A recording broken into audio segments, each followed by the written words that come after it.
Kylian Mbappe সেটাই করেছেন, যেটা তার করার কথা ছিল। তৃতীয় স্থান নির্ধারণী ম্যাচ ফ্রান্স ভার্সেস ইংল্যান্ড, সেইটা তো এমনি বিশ্বকাপ বিবেচনায় কোনো গুরুত্বই আসলে নেই। পরাজিত দুই সেমিফাইনালিস্টের লড়াইয়ে গুরুত্ব আর কি থাকে? কিন্তু গোল্ডেন বুটের রেসটার জন্য এই ম্যাচের গুরুত্বটা ছিল অসীম, কিলিয়ান এমবাপ্পের জন্য। সমান ৮ গোল লিওনেল মেসির সঙ্গে তারও, কিন্তু মেসির অ্যাসিস্ট ৪ টা, এমবাপ্পের ৩ টা। ওই জায়গাটাতে তিনি পিছিয়ে ছিলেন এবং এই ম্যাচটাতে ইংল্যান্ডের বিপক্ষে তিনি ২ টা গোল করলেন। তাতে করে মেসির চেয়ে ক্লিয়ারলি তো এগিয়ে গেলেনই। ১০ গোল টুর্নামেন্টে তার হয়ে গেল। ৪ বছর আগে যেই গোল্ডেন বুট জিতেছিলেন কাতারে ৮ গোল নিয়ে, এইবার ১০ গোল করে সেটা আবার ধরে রাখার পথে তিনি এক ধাপ এগোলেন। অবভিয়াসলি লিওনেল মেসির সামনে এখন হিসাবটা খুব সহজ যে ফাইনালে তিনি অন্ততপক্ষে ২ গোল যদি করতে পারেন, অ্যাসিস্টের হিসাবে, কারণ অ্যাসিস্টে মেসি এগিয়ে আছেন এখনো। সো ফাইনালে মেসি স্পেনের বিপক্ষে ২ গোল করতে পারলেই গোল্ডেন বুটটা তার হবে। আর যদি সেটা না করতে পারেন তাহলে এটা কিলিয়ান এমবাপ্পের হয়ে যাবে। শুধু সেটা না, এমবাপ্পে এই ২ গোল করার মাধ্যমে ওয়ার্ল্ড কাপে তার মোট গোল সংখ্যা ২২ টা হয়ে গেল। যেইটাও আসলে সর্বকালের সর্বোচ্চ। লিওনেল মেসি ২১ গোল করে তাকে এখন তিনি ২য় স্থানে ঠেলে দিলেন। ভাই, আমাকে প্লিজ এইটা বইলেন না যে ৩য় স্থান নির্ধারণী ম্যাচের এই গোলগুলা কাউন্ট হওয়া উচিত না। এটা একটা শিশুতোষ কথা। হ্যাঁ, বলেন যে ৩য় স্থানে ম্যাচটাই হওয়া উচিত না। আমি আপনাদের সঙ্গে আছি। যে এইটা বলবেন আমি আছি। কারণ এইটা আমার কাছে মনে হয় একটা অর্থহীন ম্যাচ। যেই ২ টা দল ফাইনালের এত কাছাকাছি গিয়েছে, সেমিফাইনালে হেরে যাওয়া মানে একেবারে হৃদয় ভেঙে যাওয়া সেই ২ টা দলকে ৩য় স্থান নির্ধারণী ম্যাচ খেলতে বলাটাও একরকম শাস্তি। সো এই ম্যাচটা টোটালি বাদ দিয়ে দেওয়ার ওই আইডিয়ার সঙ্গে আমি আছি। কিন্তু ধরেন ম্যাচটা হবে, অথচ এইখানকার পারফরম্যান্স ব্যক্তিগত পারফরম্যান্স হিসেবের মধ্যে আসবে না। এগুলা হচ্ছে গিয়ে একটা মানে শিশুতোষ কথাবার্তা। এগুলা হচ্ছে গিয়ে ওই যে পাবলিককে একটু হাততালি পাওয়াটার জন্য কথাবার্তা। এর বাইরে আসলে কিছু না। ফলে কিলিয়ান এমবাপ্পে ফুললি ডিজার্ভ করেন তার এই যে অ্যাচিভমেন্টটা, বিশ্বকাপে সর্বকালের সর্বোচ্চ গোলদাতার মাত্র ২৭ বছর বয়সে এখন সেটা হয়ে গেল। এবং বারটা কত রেইজ হয়ে গেল।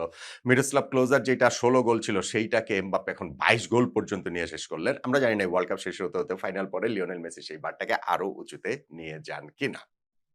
শুধু তো এমবাপ্পে না, এই ম্যাচটাতে মাইকেল ওলিসেও তিনি রেকর্ড করেছেন। এমবাপ্পের ২ টা গোলেই তার অ্যাসিস্ট। তাতে করে এই বিশ্বকাপে তার ৫ টা অ্যাসিস্ট তো আগেই ছিল। সঙ্গে এই ২ যোগে ৭ টা অ্যাসিস্ট হয়ে গেল। ১৯৭০ বিশ্বকাপে পেলের যে ৬ গোলের অ্যাসিস্ট ছিল, এক বিশ্বকাপে সর্বোচ্চ অ্যাসিস্টের সেই রেকর্ডটাও ফ্রান্সের এই মাইকেল ওলিসে ভেঙে দিলেন। আর জুড বেলিংহাম তিনি বদলি হিসাবে নেমে দুর্দান্ত একটা সলো গোল করেছেন, যেইটাই এই ম্যাচটার সমাপ্তি রেখা এঁকে দিয়েছে এবং তাতে করে জুড বেলিংহামের সেটা ৭ম গোল হয়েছে। এক বিশ্বকাপে ইংল্যান্ডের সবচেয়ে বেশি গোল করা ফুটবলার এখন এই জুড বেলিংহাম হয়ে গেছেন। আর ম্যাচের রেজাল্ট, ইংল্যান্ড ৬, ফ্রান্স ৪। ১০ গোলের ম্যাচ হয়েছে। থ্রিলার আসলে ঠিক বলা যাবে না, যেহেতু এই ম্যাচের গুরুত্বটা ঐরকম নাই। কিন্তু যেরকম প্রত্যাশার জায়গা ছিল যে হ্যাঁ, ঠিক আছে ২ দলের উপরে যেহেতু চাপ নেই সেহেতু তারা অনেক ফ্রি ফ্লোয়িং ফুটবল খেলবে এবং ফুটবলটা যে আনন্দের যে জায়গা, গোল করার যে আনন্দের জায়গা, গোল ঠেকানোটাও ডিফেন্ডারদের জন্য, গোলকিপারদের জন্য নিশ্চয়ই আনন্দের জায়গা। কিন্তু গোল করার যে একটা আনন্দ সেইটা দর্শকরা আবার দেখবে এই প্রত্যাশার জায়গাটা এই ম্যাচ পুরোপুরি মিটিয়ে দিয়েছে। ইংল্যান্ড ১৯৬৬ বিশ্বকাপের পর সবচেয়ে ভালো রেজাল্ট নিয়ে তাদের এই ওয়ার্ল্ড কাপ ক্যাম্পেইন শেষ করল। এর মধ্যেও তারা ২ বার ৬৬ র পরে সেমিফাইনালে হেরেছিল ১৯৯০ এবং ২০১৮। ২ বারই তারা ৩য় স্থান নির্ধারণী ম্যাচ খেলে সেইখানটাতেও হেরেছিল। এইবার তারা ৩য় সেমিফাইনালে হারার পর ৩য় স্থান নির্ধারণী ম্যাচটাতে জিতল। অর্থাৎ অফিসিয়ালি 3rd অবস্থানে থেকে ইংল্যান্ড শেষ করল। ১৯৬৬ তে চ্যাম্পিয়ন হওয়ার পর এইটাই ইংল্যান্ডের সবচেয়ে ভালো result. On the other hand, France তাদের কোচ দিদিয়ের দেশম শেষটা আসলে ভালো হলো না। এই ম্যাচ জিতলেও যে খুব ভালো হতো তা নয়। কোচের দায়িত্বে সেই ২০১২ সাল থেকে রয়েছেন, ১৪ বছর ধরে রয়েছেন। বিশ্বকাপ জয়ী কোচ তিনি। ২০১৮ তে জিতিয়েছেন, ২০২২ এ রানার্স আপ ছিল তার অধীনে ফ্রান্স দলটা। এইবার শিরোপা জয়ের সেই প্রত্যাশাটা আরো অনেক বেশি ছিল। কিন্তু সেমিফাইনালে স্পেনের কাছে হারায় সেই স্বপ্নটা আসলে ভেঙে যায়। কিন্তু তারপরও তার টেনিউরের শেষ ম্যাচ একটা ইমোশনাল ব্যাপার-স্যাপার রয়েছে। সেই ম্যাচটা ফ্রান্সও নিশ্চয়ই চেয়েছিল যে তাদের কোচকে জয় দিয়ে বিদায়টা দিতে। কিন্তু সেটা হলো না। ইংল্যান্ড এই ম্যাচটা জিতে গেল। এবং ম্যাচটা কিন্তু আসলে ভালো ম্যাচ হয়েছে। ভালো ম্যাচ হয়েছে কোন সেন্সে? আরো অনেকগুলো বিষয়। যেমন বুকায়ো সাকা হ্যাট্রিক করেছেন। এবং সেই হ্যাট্রিকের জায়গাটাতেও জুড বেলিংহামের কথাটাও আমি বলব। এই ম্যাচটাতে আপনি যদি বলেন যে ওই যে গোল্ডেন বুটের রেসটাতে হ্যাঁ, কিলিয়ান এমবাপ্পের সঙ্গে লিওনেল মেসিরই মূল রেসটা চলছে। কিন্তু একই সঙ্গে আউটসাইড চান্স তো হ্যারি কেইন ও জুড বেলিংহামেরও ছিল। তাদেরও তো ৬ টা করে গোল ছিল। কিন্তু এই ২ জনের কাউকে কোচ টমাস টুকেল স্টার্ট করাননি। অবভিয়াসলি টুর্নামেন্ট, তার ক্লান্তি সবকিছু বিবেচনা করে সেটা করানো হয়নি। ইনফ্যাক্ট হ্যারি কেইনকে তো নামানোই হলো না।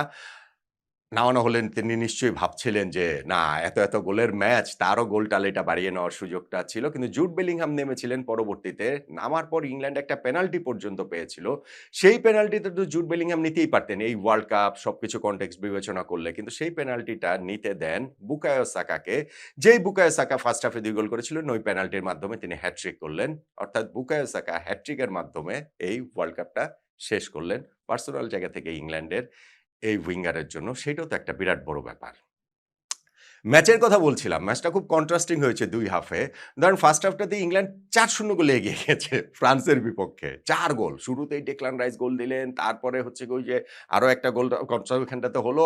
আর যখন বুকায়ো সাকা আরো ২ টো গোল দিলেন ফার্স্ট হাফে ইংল্যান্ড ৪-০ তে এগিয়ে গেছে। সেকেন্ড হাফে ফ্রান্সের গিয়ে ঘুম ভাঙলো এবং সেকেন্ড হাফের শুরুর ২১ মিনিটের মধ্যেই তারা ৩ গোল শোধ দিয়ে দিল। সেই ৩ গোলের মধ্যে ২ টা হচ্ছে গিয়ে কিলিয়ান এমবাপ্পের দুর্দান্ত ২ টা গোল তিনি করেছেন। ২ টাই মাইকেল ওলিসের পাশে এবং বলছিলাম যে সেই ২ গোলে গোল্ডেন বুটের রেসে তো এগিয়ে গেছেন বটেই। একই সঙ্গে তিনি ওই যে ২২ টা গোল করে বিশ্বকাপ ইতিহাসে সর্বকালের সর্বোচ্চ গোলদাতাও হয়ে গেছেন। ফলে ৪-৩ এ যখন ম্যাচের ওই অবস্থা তখন কিন্তু মনে হচ্ছিল যে ফ্রান্সের ম্যাচে তারা ফিরতে পারে। মাইকেল ওলিস এরপরে ২ টা গ্লোরিয়াস অপরচুনিটি মিস করেছেন। মানে এই ওয়ার্ল্ড কাপে ৭ টা তার অ্যাসিস্ট খুব ভালো খেলেছেন। কিন্তু একটাও গোল তিনি দিতে পারলেন না। এইটাও আসলে একটু বিস্ময়কর। সেইটা সাম আপ করে আজকের ম্যাচের পারফরম্যান্সে যখন ৪-৩ তখনও তিনি আসলে ২ টা খুব ভালো সুযোগ স্পেশালি ওই যে যেইটা এই ইংল্যান্ডের গোলকিপারের ওই লেফট সাইড দিয়ে ওই বার ঘেঁষে পোস্ট ঘেঁষে তিনি বাইরে পাঠালেন। ওইটা আসলে খুব ডিসঅ্যাপয়েন্টিং ছিল। যাই হোক যখন মনে হচ্ছিল যে না যেহেতু ৬৬ মিনিটের মধ্যে ৪-৩ হয়ে গেছে ফ্রান্স তাহলে ম্যাচে ফিরবে মোমেন্টামটা পুরোপুরি তাদের সঙ্গে। সেই সময় গিয়ে পরের দিকে তারা একটা ফাউল জেড স্পেন্সকে করে পেনাল্টি দিয়ে দেয়। সে পেনাল্টি থেকে বুকায়ো সাকা গোল করলেন। ইংল্যান্ড আবার ৫-৩ গোলে এগিয়ে গেল। ২ গোলের একটা মানে কষণ তৈরি হলো। কিন্তু এরপরেও ম্যাচের একটুখানি কি বলা চলে গোল বাকি ছিল। নাটকীয়তা বাকি না থাকলেও গোল বাকি ছিল। উসমান ডেম্বেলে তিনি একটা ব্রিলিয়ান্ট গোল করলেন। ওয়ার্ল্ড কাপে তার 6th গোল। তার সেইটাতে ৫-৪ হলো। কিন্তু আবার জুড বেলিংহাম বলছিলাম নিজেদের হাফ থেকে বর্ডে ওইটাও করেছেন তিনি অতিরিক্ত সময় ৯৬ তম মিনিটে মনে হয়। কিন্তু আবার ৯৮ তম মিনিটে জুড বেলিংহাম নিজেদের হাফ থেকে একটা বল ধরে তিনি হচ্ছে গিয়ে পুরোপুরি রান করে ওই ২ জন ডিফেন্ডারের মাঝখান থেকে তিনি যে গোলকিপারকেও বিট করে দুর্দান্ত একটা সলো গোল জুড বেলিংহাম করেছেন। তাতে করে ইংল্যান্ডের ৬-৪ গোলে জয়টা আসলে নিশ্চিত হয়। আসলে এই ম্যাচটার ঐরকম গুরুত্ব নাই বলছি। তাতে ইংল্যান্ড ৬-৪ গোলে জিতে তৃতীয় হয়ে শেষ করল, ফ্রান্স চতুর্থতে। কিন্তু এখানে ইন্ডিভিজুয়াল জায়গাগুলোর যে গুরুত্ব সেটা হচ্ছে গিয়ে কিলিয়ান এমবাপ্পে গোল্ডেন বুটটা রেসে এগিয়ে যাওয়া। ১০ গোল তার, মেসির ৮ গোল।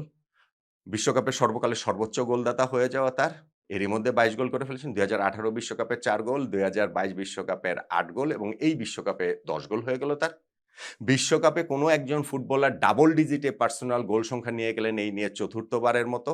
১৯৫৪ সালে হাঙ্গেরির স্যান্ডর কসিচ ১১ গোল করেছিলেন। ৫৮ তে ১৩ গোল ফ্রান্সের জাফতে। ১৯৭০ এ পশ্চিম জার্মানির গেড মুলারের ১০ গোল। তারপরে এই ৩০, ২০, ৫০ আর ৬ ৫৬ বছরে কিন্তু ৫৬ বছর পর কোনো ফুটবলার এক আসরে ডাবল ডিজিটে গোল সংখ্যাতে পৌঁছলেন কিলিয়ান এমবাপ্পের। মাইকেল ওলিসে সর্বকালের সর্বোচ্চ অ্যাসিস্ট এক আসরে ৭ টা অ্যাসিস্ট তার হলো।